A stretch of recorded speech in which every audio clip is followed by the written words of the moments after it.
ልጄ ለአንድ ቀን በአይኔ ልይ ከዛ በኋላ እንደፈለክ ለአንድ ቀን እንኳን አይኔ ልይ ልጄ በጉጉት ተጠብቃለሁ አለ ወይ ሞቷል እያልኩ የሚያነባው ነባት እንባ ጥሩ አይደለም ለአንተም እና አንድ ቀን አይቼ ከዛ በኋላ ምን ችግር የለውም አለሁ በለኝ።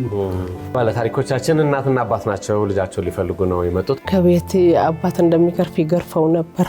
እንግዲህ እሱ ሲገርፈው አጥፍተሃል ብሎ ሲገርፈው እኔ በዛ ወቅት ጋዴኔ ደጅ እያልኩ ነበር። ቦርሳው ፍራሽ ስር ነው ያስቀመጥኳት። ከፍራሽ ወጣ ላይ ያገኘኋት ስገባ ወደ ቤት ማለት ነው። ስገባ 100 ብር የለችም። እንዴ ብጠብቀው አይመጣም፣ ብንጠብቀው አይመጣም። መሸ። ይሄ ልጅ አለ አመሉ 100 ብር ይዘው ወዴት ሄደ? ምንም አያውቅም፣ ከቤት ወጣ አያውቅም ጭራሽ። ያቺ 100 ብር ይዘው ሄደ።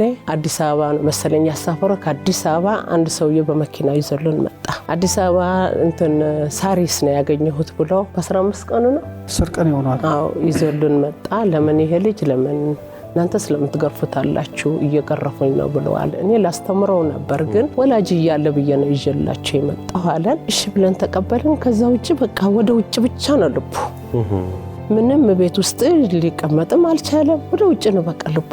አሁን የሴፍዬ ምን ይጎድልብሃል? ኧረ ተው በእናትህ እንዲህ አትሆን ምናምን እለዋለሁ። እሺ ፀሐዬ አልሄድም ከእንግዲህ ወዲህ ይለኛል። ከዛ ከዕለታት አንድ ቀንም ልክ ነሐሴ 16 ከእህቴ ጋር ቆረብ ምናምን ብዬ ቤተክርስቲያን ልኬው ከቤተክርስቲያን ሳይመለስ በዛው ሄደ ቀረ።